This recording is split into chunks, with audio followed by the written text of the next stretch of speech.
He wasn't breathing. The words didn't come from panic, not at first. Just a quiet realization that slipped through the polished air of the lobby like something out of place, something no one wanted to claim, and yet everyone heard it, because the sound of a body losing rhythm is different. It disrupts everything, even silence. And there on the cold marble floor beneath a chandelier that cost more than most homes, Ethan Whitmore, the man whose name was etched into glass towers across 3 states, stood frozen for half a second too long before his hand drifted to his throat, his breath catching in a way that didn't look dramatic, didn't look like the movies, just a subtle tightening, a flicker in his eyes, and then the room shifted, not into action, but into hesitation, because power has a strange gravity. It makes people wait. It makes them second-guess what should be instinct, and around him tailored suits stiffened, polished shoes paused. Someone stepped forward then stopped. Someone whispered. Something about liability, about calling emergency services, about not touching him, and all of it floated uselessly in the air, while seconds stretched thin, while his chest rose once, sharply, then not again, and at the edge of it all, just past the reflection of glass doors and the faint scent of industrial cleaner, Maya Carter held a mop that suddenly felt heavier than it should, her fingers tightening around the handle as she watched a man surrounded by everything still stand completely alone. And she knew that look, not the wealth, not the authority, but the moment when the body forgets how to continue. She had seen it before in a small apartment years ago where the air had smelled like medicine and fear and no one had arrived in time. And something inside her moved before permission could catch up, before the rules of place and position could remind her where she stood, because she understood something the room did not. That waiting is its own kind of decision, and it costs more than people think. One of the executives finally said call 911 as if saying it made it happen faster. Another muttered don't interfere, staff should stay back, and Maya almost listened, almost let the weight of those words anchor her where she was supposed to be, invisible, quiet, replaceable. But then Ethan's knees softened just enough, his balance slipping, his hand falling away from his throat. And that was the moment the room lost him. Not in a dramatic collapse, just a quiet surrender of control, and the silence that followed was sharper than any noise. It pressed against her ears, against her chest, and she dropped the mop without realizing it, the handle hitting the marble with a hollow crack that turned a few heads, but still didn't move anyone forward. And for a second she stood there, caught between 2 worlds, one where she stayed in her lane and one where she stepped across it. And her voice, when it finally came, wasn't loud. It didn't need to be. It cut through anyway, steady, grounded. If no one moves, he dies. And that was the first time anyone really looked at her, not as the janitor in the corner, not as part of the background, but as the only person in the room who had already decided what mattered. No one argued with her, not because they agreed, but because something in her voice carried a certainty that the room did not have. And before anyone could stop her, Maya was already moving, her shoes whispering against the marble as she crossed a distance that suddenly felt much longer than it looked, past polished desks, past frozen faces, until she was right in front of him, close enough to see the small details no one else had noticed, the faint sheen of sweat along his temple, the tightness in his jaw, the way his chest struggled to rise but could not quite complete the motion. And for a brief second her hands hovered in the air, not out of doubt, but out of respect for the line she was about to cross, a line she had been taught never to step over, not in places like this, not around men like him. But breath did not care about status, and neither did time, so she knelt down, the cold of the floor seeping through the fabric of her uniform, grounding her, focusing her, and everything around her blurred into a low hum, voices turning into background noise as she leaned closer, one hand steady against his shoulder, the other tilting his head just enough, the way she remembered from years ago, from moments she wished she could forget but never truly would. And then she paused, just for a heartbeat, because this was the moment that would change everything, not because of what it looked like, but because of what it meant. And then she acted, not gently, not hesitantly, but with purpose, giving him the one thing the room had withheld, air, real air, shared without hesitation, without permission. And for a second nothing happened, the kind of second that stretches too long, that makes doubt creep in, that makes the room feel like it is holding its breath with you. And someone behind her said this is inappropriate. Another voice sharper, louder, pull her away, but Maya did not move. She stayed right there, focused, present, giving him another breath, and then another, her own breathing steady, controlled, as if she could lend him rhythm until his body remembered how to find it again. And then it happened, subtle, almost invisible, a shift in his chest, a slight rise that had not been there before, a flicker beneath his ribs, and she felt it more than she saw it. The return of something that had been slipping away, and she exhaled slowly, not in relief yet, but in acknowledgement, like recognizing a door opening just a crack, enough to keep going. But before she could continue, hands grabbed her shoulders, firm, urgent, pulling her back, breaking the connection in a way that felt too abrupt, too soon, and the room rushed back all at once. Voices overlapping, footsteps echoing, someone calling for medical assistance again, as if they had just thought of it. And Maya stumbled slightly as she was moved away, her hands empty now, her breath still steady while everything else around her spiraled into motion. And on the floor, Ethan Whitmore lay where he had been. But something had changed, something small but undeniable, because this time, when his chest rose, it did not stop halfway. The shift was small, but it changed everything, because once his chest moved on its own, even just an inch, the room could no longer pretend nothing had happened.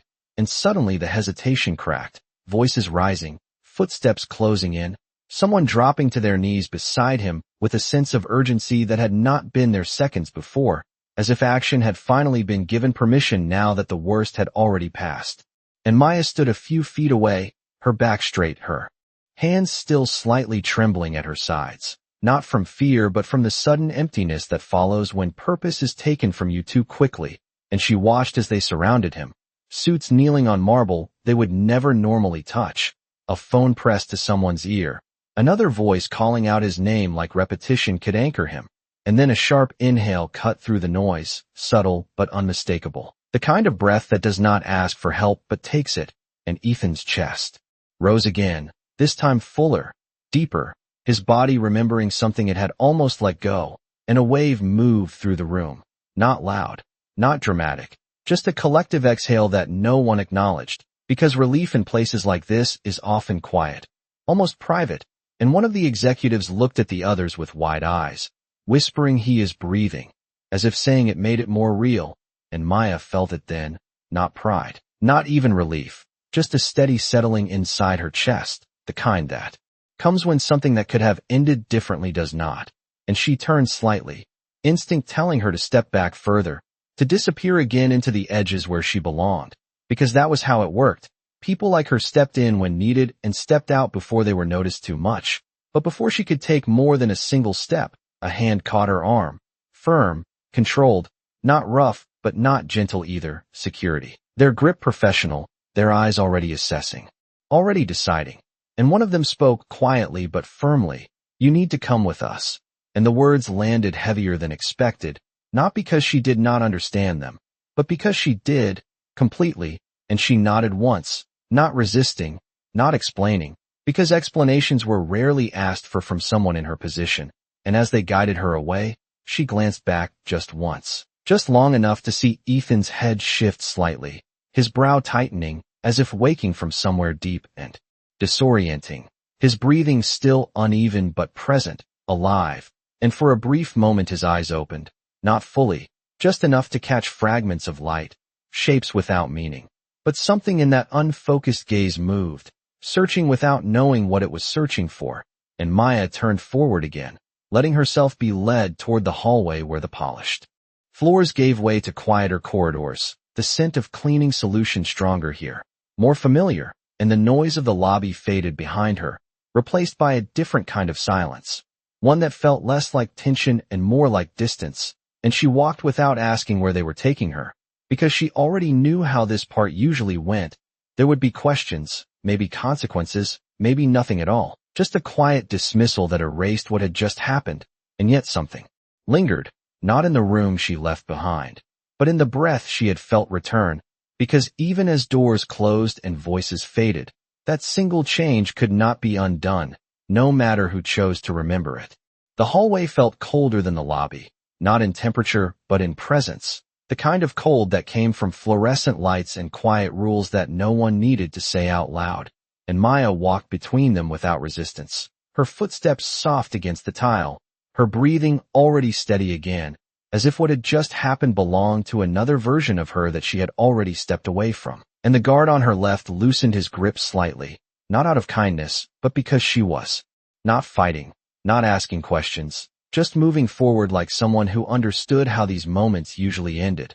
And at the far end of the corridor, a door opened into a small security office, the kind with no windows and a single metal desk, the air faintly stale, carrying the scent of old coffee and paper, and they guided her inside before stepping back, one of them speaking into a radio in a low voice, while the other watched her with a look that was not quite judgment, not quite curiosity, just something in between.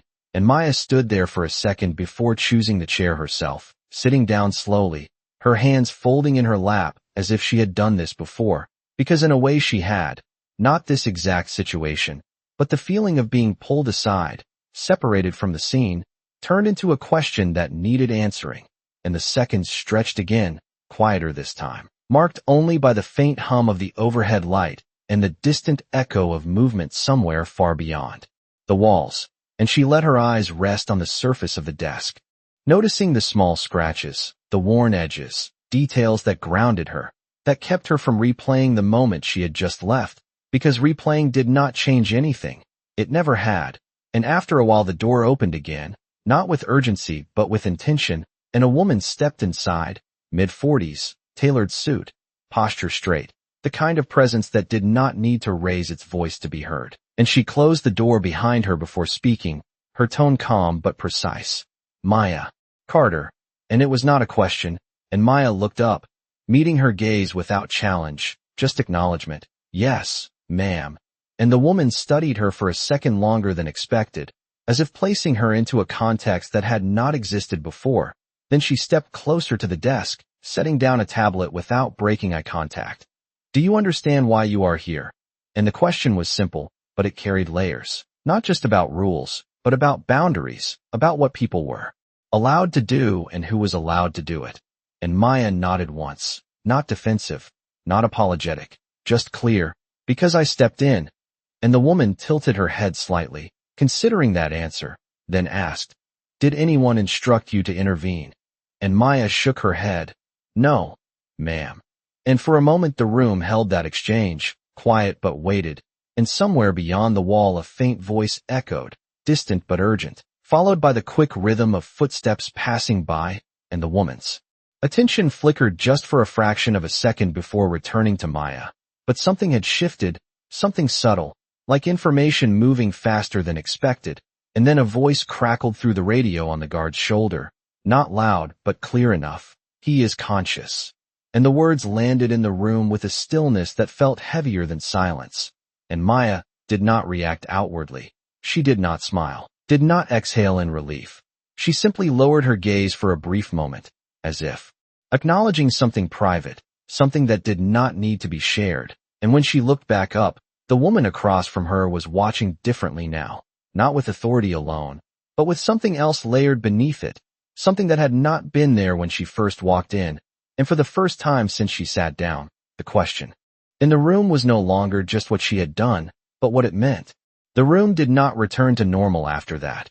Even though nothing outwardly dramatic happened, no raised voices, no sudden decisions, just a shift that settled quietly into the space like dust catching light. And the woman across from Maya rested her hand lightly on the edge of the desk, her fingers still, her posture unchanged, yet her eyes no longer carried the same distance they had before, and for a few seconds she said nothing, as if recalibrating something internal, something that did not quite match the expectations she had walked in with. And Maya remained where she was, her back straight, her shoulders relaxed, not defensive, not waiting to be praised or dismissed, just present in a way that made silence feel less empty. And finally the woman spoke again, her tone measured but softer now. He is asking questions. And the words were simple, but they carried weight, not just about his condition, but about awareness, about memory returning piece by piece. And Maya nodded once. Not because she needed confirmation, but because she understood what that meant, that somewhere down the hall, beyond glass and polished floors. The man who had been unreachable minutes ago was now trying to understand how he had come back. And the woman continued, watching her closely. He asked who intervened. And this time the pause that followed was different. It was not about authority or procedure. It was about acknowledgement waiting to be placed, and Maya lowered her gaze briefly, not out of discomfort, but out of habit, the kind that comes from knowing how quickly recognition can turn into scrutiny, and she answered simply. There were a lot of people there, and the woman's expression shifted slightly, not quite a smile, not quite disagreement, just a recognition of what Maya was doing, stepping back from something that most people would step toward, and she exhaled slowly, then moved the tablet aside as if it no longer served its original purpose. The medical team confirmed something, she said, her voice steady. Your response was immediate, correct, and without it, the outcome would have been very different.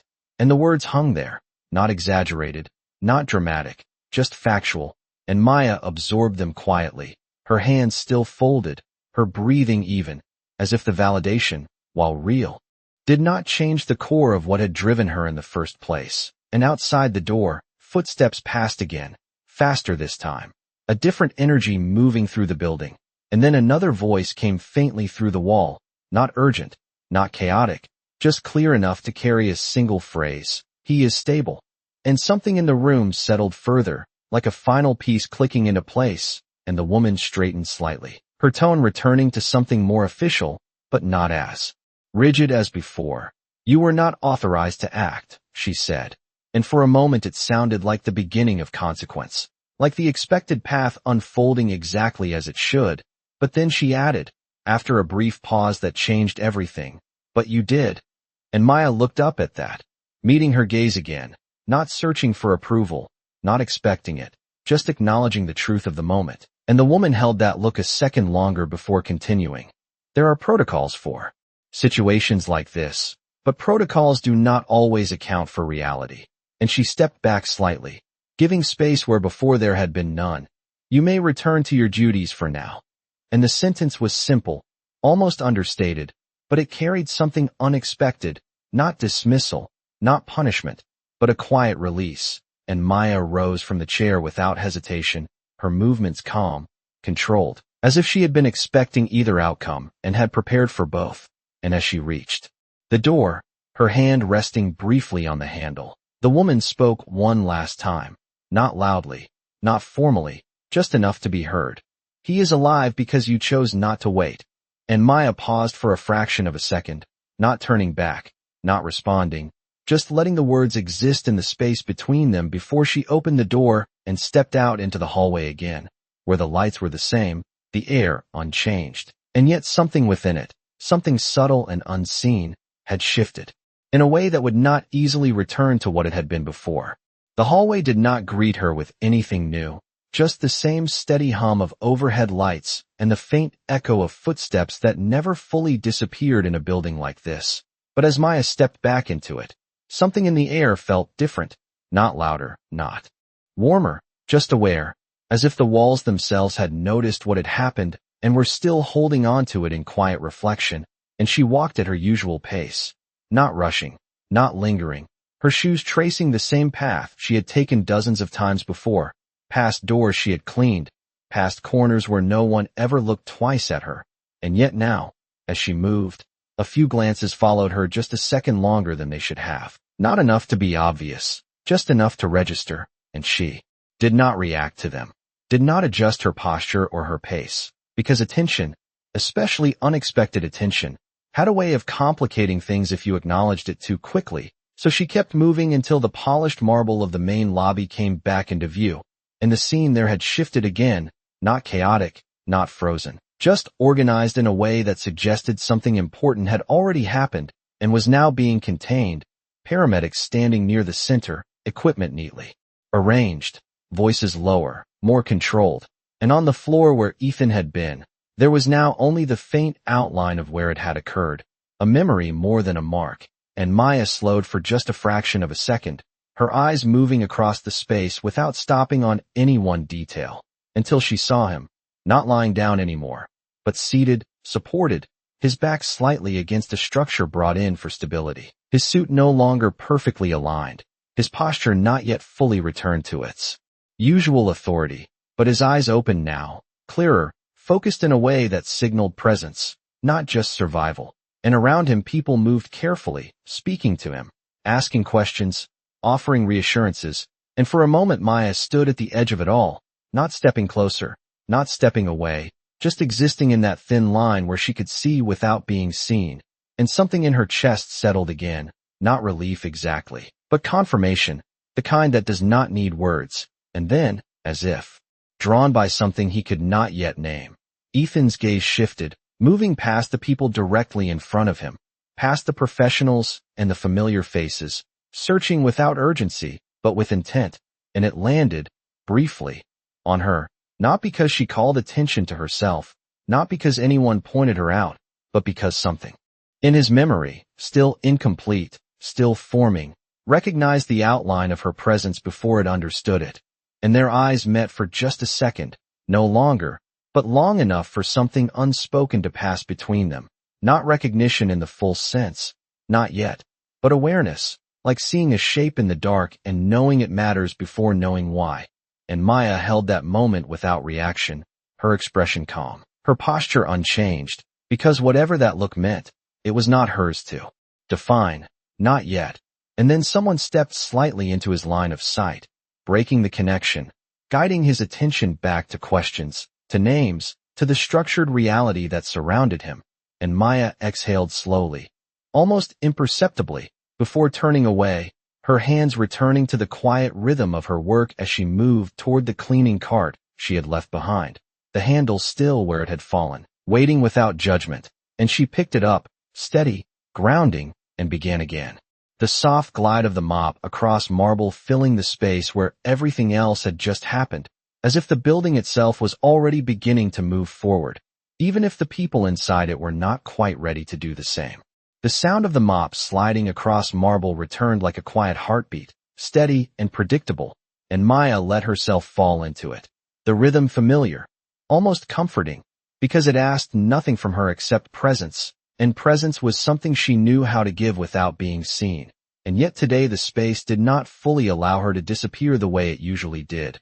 There were small disruptions, subtle shifts, people passing by who slowed just slightly, glances that lingered a second, longer than necessary, conversations that dipped in volume as she moved past, not enough to form a pattern anyone would admit to, but enough that she could feel it, like a current beneath still water, and she kept her eyes down, focused on the thin trail of moisture left behind the mop, watching how it caught the overhead light before fading back into the polished surface. Because surfaces always reset, that was their purpose, to hide what had been there before, and for a moment she wondered if people worked the same way, if they could return just as easily, if a moment like that could be absorbed and erased by routine. But across the lobby, Ethan was not returning to anything familiar yet. He sat straighter now, the support behind him no longer needed in the same way, his breathing steadier, his expression more controlled. But there was something unsettled in his gaze, something that did not align with the environment he had spent years mastering. Because control depends on predictability, and what had just happened did not belong to that. And he listened as voices spoke around him, medical terms, reassurances, summaries of what they believed had occurred. But his attention did not stay with them for long. It drifted, not randomly, but with quiet insistence, as if searching for a piece of information that had not been offered. And each time his eyes moved, they seemed to hesitate at the edges of the room, at places where nothing important was supposed to be. And Maya felt that movement without looking directly, the way you can feel someone watching without needing confirmation, and she did not meet it this time. She let it pass over her, through her, because whatever he was trying to understand, it was not something she could give by standing there, not yet. And near him one of the executives leaned in, speaking in a low, controlled tone about the incident, about how quickly everything had been handled, about how fortunate the outcome was. Words carefully chosen to restore a sense of order. But Ethan's response was slower, quieter. "Someone stepped in," he said, his voice not fully strong yet, but clear enough. And the executive nodded quickly. Yes, the team responded immediately, but Ethan's gaze did not settle on that answer. It moved again, searching the space that had already begun to reset itself, and Maya turned her cart slightly, guiding it toward another section of the floor, her movement smooth, unhurried, because distance felt necessary now, not as avoidance, but as respect for the moment that was still unfolding without her. And as she moved, the sound of the wheels rolling softly behind her. She passed a column that briefly blocked her from view, and when she emerged on the other side, the line of sight between them was gone, replaced by movement, by people stepping in and out, by the natural flow of a place that did not pause for long, and Ethan's eyes settled forward again, but something in them remained unfinished, like a question asked without knowing the words. And across the lobby, Maya continued her work, each pass of the mop smoothing over what had been disrupted, even as something deeper beneath the surface refused to settle in the same way. The lobby slowly resumed its shape, not all at once but in layers, like a tide pulling back from something it had briefly revealed, and the paramedics began packing their equipment with quiet efficiency, their movements practiced, precise, as if what had just happened was part of a rhythm they understood better than anyone else in the room.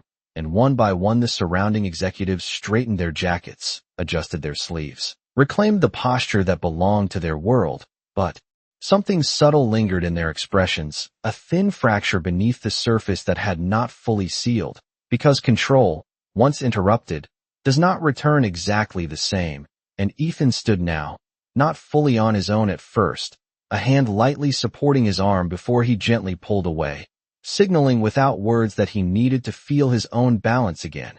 And when his weight settled beneath him, steady, grounded, he exhaled slowly, as if testing the simple act of breathing like it had become unfamiliar, and the man beside him spoke again, outlining next steps, suggesting rest, offering to clear the schedule. But Ethan's attention shifted before the sentence could finish, his gaze moving across the room with more intention now, not searching blindly but narrowing, refining, as if memory was beginning to stitch together fragments into something closer to truth. And he took a step forward, then another, his pace measured, not rushed, but driven by something that did not align with the calm around him. And a few people noticed, their conversations pausing mid-sentence, their eyes following him with quiet uncertainty, because this was not part of the expected sequence, not the controlled recovery they had anticipated. And across the room, Maya felt the shift before she saw it, the subtle change in movement, the way attention reoriented itself toward a single point, and she kept her hand steady on the mop handle, guiding it across the floor with the same quiet rhythm. Because stopping would draw attention, and attention was not something she sought, but footsteps approached, not directly, not yet, just close enough to change the air around her, and she slowed. Almost imperceptibly, not enough to be noticed, just enough to listen, and behind her, a voice spoke, low but clear, not directed at her, but meant to be heard. Find her. And the words carried a different weight than everything that had come before, not urgency, not command, but something quieter, more deliberate, and the people nearby exchanged brief glances, unsure who he meant, unsure how to respond. And Ethan stood there for a moment longer, his gaze fixed somewhere just beyond where she had been moments ago, as if replaying the space in his mind, tracing the outline of something he had not fully seen.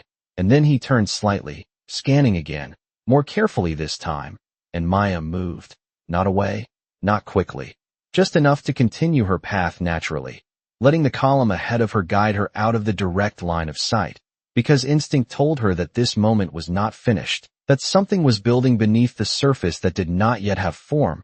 And as she passed behind the column, the cool shadow briefly wrapping around her, the sounds of the lobby softened, and for a second she allowed herself to pause, her hand resting lightly on the mop handle, her breath steady. And in that quiet space, she understood something without needing it explained, that what she had done could not be undone, and neither could what it had started. And when she stepped out again, back into the light, the room was already shifting once more, drawn by a question that had finally begun to take shape. The word moved through the space faster than any command, not loud, not repeated, just carried in the way people adjusted their posture when they heard it. Find her. And it did not echo, but it lingered, settling into the edges of conversations, slipping into the quiet spaces between footsteps, and suddenly the room was no longer resetting. It was reorganizing, subtle but undeniable. And those closest to Ethan shifted first, their attention sharpening, their eyes scanning not out of confusion, but out of purpose, and one of the assistants stepped aside, already speaking into a phone in a low voice, while another turned slowly, surveying the lobby with a new kind of awareness, as if the invisible had just been given weight, and Maya felt it before she saw it, the shift in intention. The way attention began to move not randomly but with direction, and she continued walking, her pace unchanged, her hands steady on the handle of the mop, because movement, natural movement, was the only way to remain unnoticed when being noticed became inevitable. And behind her, Ethan took another step forward, his posture stronger now, his presence returning in layers, but not entirely the same. There was something different in the way he looked at the space, less ownership, more searching. As if for the first time he was not the center of the room, but someone trying to understand it. And his voice came again, quieter this time but clearer. She was right here. And no one corrected him, no one questioned it. Because even without details, certainty carries its own authority, and the people around him adjusted accordingly, shifting their focus toward the edges, toward the spaces where people like Maya usually existed without being seen, and one of the security guards moved toward the corridor she had just passed through, his steps measured, not rushed, as if trying not to disrupt something already fragile, and Maya turned another corner, the soft wheels of her cart following behind her, the sound grounding, familiar, and she let her eyes rest briefly on the floor ahead, watching the light stretch across it in long reflections, because it was easier to focus on what could be controlled, what could be completed. And yet the awareness remained, not fear, not urgency, just a quiet understanding that distance was closing, not physically yet, but inevitably, and she paused at the edge of another section, her hand resting lightly on the mop handle, her breath even, and for a second she allowed herself to stand still, not hiding, not preparing, just acknowledging the moment as it unfolded around her. And back in the lobby, Ethan's gaze lifted again, moving past the people who spoke to him, past the explanations that tried to fill the gap, and he stopped walking, his attention settling in a direction that did not immediately make sense to anyone else, but felt certain to him, like following a memory that had not yet fully formed but refused to be ignored. And the room followed that pause, conversation softening, movement slowing, because when someone like him stops with intention, everything else adjusts, and in that suspended moment, the distance between them was no longer just space, it was recognition waiting to happen, not loud, not dramatic, but inevitable in a way that no one in the room could yet explain. The pause held longer this time, not because the room did not know what to do, but because it was waiting for him to decide what mattered next, and Ethan stood there with that same quiet certainty, his gaze fixed not on the center of power where he belonged, but on the edges where something had shifted, and without raising his voice, without needing to repeat himself, he began to walk again, not guided, not assisted, but choosing his own direction through a space that had always adjusted to him. And now, for the first time, it followed him differently, not out of routine but out of curiosity, and people moved aside instinctively, creating a path that had not been planned, their conversations fading into low murmurs as they watched him pass, unsure what he was looking for, but certain that it mattered. And behind a column, down a quieter stretch of the hallway, Maya resumed her motion, the mop gliding forward in a smooth arc, the faint scent of cleaner rising softly into the air, grounding, steady, and for a moment it almost felt like everything had returned to normal, like the building had absorbed the disruption and sealed it beneath polished surfaces. But then she heard it, not loud, not urgent, just the sound of footsteps approaching with intention, not hurried but unwavering. And she did not turn immediately, not out of avoidance, but because she understood the weight of that sound, the way it carried presence before words ever could. And when she finally looked up, he was there, not close enough to invade her space, not distant enough to be ignored, standing a few feet away with a stillness that felt unfamiliar on someone like him. And for a second neither of them spoke, the air between them quiet but not empty, filled with something that neither of them had fully named yet. And Ethan studied her, not in the way he looked at people in meetings or negotiations, not assessing, not calculating, just looking, as if trying to align the image in front of him. with something incomplete in his memory, and Maya met his gaze calmly, not lowering her eyes, not challenging him, just present. The same way she had been before everything shifted, and the sounds of the building seemed to fade slightly around them. Conversations softening, footsteps redirecting, as if the space itself was giving room to something it did not yet understand. And then Ethan spoke, his voice steady but quieter than anyone in the room had ever heard it. "It was you." And it was not a question, not quite a statement either. More like a realization spoken aloud, and Maya did not rush to respond. She did not step forward or back. She simply let the words settle, the way she had let everything else settle, and after a brief pause she said, evenly, "You needed help." And the simplicity of it seemed to shift something in his expression, not dramatically, not visibly to most, but enough that the tension in his shoulders eased just slightly, and he nodded once, not as acknowledgement of her role, but as recognition of the moment itself, stripped of everything else that surrounded it. And for a second longer they stood there, the distance between them unchanged but no longer defined by hierarchy. And then voices began to return, softly at first, then more clearly, people stepping closer, drawn by the quiet gravity of the exchange. But something had already happened that did not belong to them, something that existed only in that brief space where two people stood without titles, without roles, just breath shared and returned. And as the room slowly reassembled around them, that moment remained, not loud, not claimed, but impossible to ignore. The words did not echo, but they stayed, suspended between them like something fragile that neither of them wanted to break. And for a moment the world outside that small space felt distant, blurred by the quiet weight of recognition, and Maya adjusted her grip on the mop handle slightly, not as a gesture of retreat, but as a reminder of where she stood, of what grounded her, while Ethan remained still, his eyes not leaving her, as if afraid that looking away might cause the moment to dissolve into something easier, something forgettable. And behind him, someone cleared their throats softly. Another voice attempted to step back into the structure of things, suggesting he should rest, that the situation was under control now. But he did not respond immediately, his attention anchored in a way that disrupted the usual flow of authority. And when he finally spoke again, his voice carried less certainty, more reflection.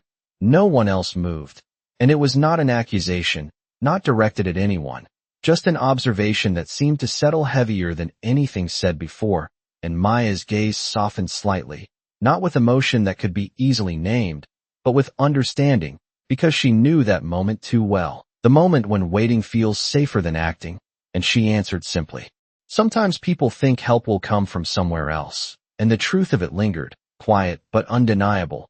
And Ethan exhaled slowly, his shoulders easing in a way that had nothing to do with physical recovery, more to do with something internal shifting into place. And he glanced briefly at the floor between them, at the faint reflection of light on polished marble, before looking back at her. "You did not wait," he said, and this time it sounded less like a statement and more like something he was trying to understand. And Maya shook her head once, not dismissing the idea, just clarifying it. There was no time to wait, and the simplicity of her words cut through everything else, through the structure, the hierarchy, the unspoken rules that usually defined interactions like this. And for a second longer, neither of them moved, the space between them holding steady, balanced. And then Ethan did something small but noticeable. He stepped back half a step, not creating distance, but making space, the kind of space that acknowledges another person rather than containing them. And it shifted the dynamic in a way that did not need explanation, and the people around them felt it, even if they did not fully understand it, because movement carries meaning in rooms like this. And as voices began to rise again, cautiously re-entering the moment, Ethan turned slightly, not fully away from her, but enough to address the others without breaking the connection entirely. "She stays," he said, and the words were not loud, not forceful, but they carried the same quiet authority that had shaped entire industries. And the room responded instantly, not with questions, not with hesitation, just with a subtle recalibration of understanding. And Maya stood there, absorbing none of it outwardly, her expression unchanged, her posture steady. Because what had just happened did not belong to titles or decisions, it belonged to something simpler, something that could not be assigned or taken away, and as the building resumed its rhythm around them, that truth remained, quiet but unshakable, like breath returning where it had almost been lost. The room accepted his words the way it always accepted his decisions, without question, without delay, but something about this moment did not settle as cleanly as the others, because what he had just acknowledged did not fit neatly into structure or hierarchy. And as people adjusted around them, stepping back into motion, Maya remained where she was for a second longer, not because she needed permission to move, but because the moment itself had not fully released her yet, and she could feel it in the quiet space between breaths, in the way the air seemed to hold on to what had just been said. And Ethan turned back toward her again, not with urgency, not with expectation, but with a kind of attention that felt unfamiliar even to him, as if he was seeing something for the first time that had always been there, but never fully noticed. And his voice, when it came again, was lower, more deliberate. "What is your name?" And the question was simple, almost basic, but in a room like this, it carried weight, because names were usually known before introductions, titles replacing identity long before anyone asked directly. And Maya answered without hesitation, her tone steady, grounded, "Maya Carter." And he repeated it once, quietly, not for the room, not for confirmation, just for himself, as if placing it somewhere it would not be lost. And around them, the building continued its rhythm, phones ringing softly in the distance, footsteps crossing polished floors, voices returning to conversations that had been paused but not ended. And yet within that movement, a small space remained still, held between them, and Ethan glanced briefly at the mop in her hands, at the faint line of water stretching across the marble, and something in his expression shifted again, not in realization, but in contrast. The difference between what he had always valued and what had just happened settling into place in a way that did not yet have words. And he said, almost more to himself than to her, "You were working." And Maya gave a slight nod, her grip on the handle relaxed but firm. "Yes, sir." And the formality in her response did not create distance, it clarified it, reminding them both of the roles that still existed even as something beyond them had briefly taken shape. And Ethan exhaled slowly, his gaze lowering for a moment before returning to her. And when he spoke again, the tone had shifted, not authoritative, not detached, but something quieter, something closer to recognition. "You stopped." And Maya met his eyes again, calm, unwavering. Someone needed to breathe, and the simplicity of it settled into the space with more weight than any explanation could have carried. And for a moment longer, neither of them moved, the world around them continuing without interruption, but something between them remaining still.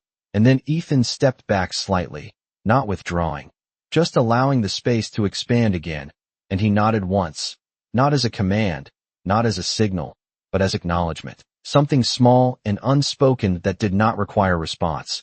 And Maya returned the gesture with the same quiet steadiness, before shifting her attention back to the floor, to the line of water that had begun to fade, to the work that remained unfinished. And as she moved the mop forward again, the sound returned, soft, consistent, filling the space where words had been. And Ethan turned away slowly, not because the moment had ended, but because it had settled into something that no longer needed to be held in place. And as he walked back toward the center of the room, surrounded once again by structure and expectation, something of that stillness followed him, subtle but undeniable, like a breath that had changed the rhythm of everything that came after. The building did not stop for moments like this. It never had. And by the time the last of the equipment was cleared and the final quiet instructions were exchanged, the lobby had already begun to resemble itself again, polished, controlled, efficient, as if the interruption had been folded neatly into its routine. And Ethan stood once more at the center of it, his posture fully returned, his suit adjusted, his voice steady as he responded to the final questions with the clarity people expected from him. But something beneath that surface had shifted in a way that could not be pressed back into place, not entirely, because even as conversations resumed and decisions moved forward, there was a pause in him that had not existed before, a space that did not fill as quickly as it used to. And across the room, Maya continued her work without interruption, the mop gliding in slow, even strokes across the marble, the faint trail of water catching the light before disappearing, leaving no visible trace of what had been there. And she moved with the same quiet rhythm she always had, not faster, not slower, just steady, because for her, nothing had changed in the way the work needed to be done, only in the way the moment had passed through it. And as time stretched forward, the distance between them returned, not in space but in structure, in the roles that naturally reformed around them. And yet something remained, subtle and unspoken, like a thread neither of them pulled but neither of them broke. And Ethan glanced once more toward the far side of the lobby, not searching now, not questioning, just looking, and he saw her again, not as a figure at the edge of the room, not as part of the background that filled the spaces between important things, but as someone who had stood at the center of something that mattered, even if no one else named it that way. And for a brief second, his gaze held there, quiet, grounded, before he turned back to the world that required his attention, the meetings, the decisions, the expectations that waited without pause. And Maya did not look up this time. She did not follow his movement or hold on to the moment. She simply continued, the soft sound of the mop, moving across the floor, marking time in a way nothing else did. And as the light shifted slightly through the glass walls, casting longer reflections across the marble, the space settled fully into itself again, calm, composed, but not unchanged, because something had passed through it that could not be erased by routine, and though no one spoke of it, though no announcement marked its importance, it remained in the quiet way people glanced a little longer, in the subtle adjustments no one explained, and most of all, in the simple truth that lingered without needing to be said, that in a place built on power and position, it had been someone without either who reminded it what it meant to be human.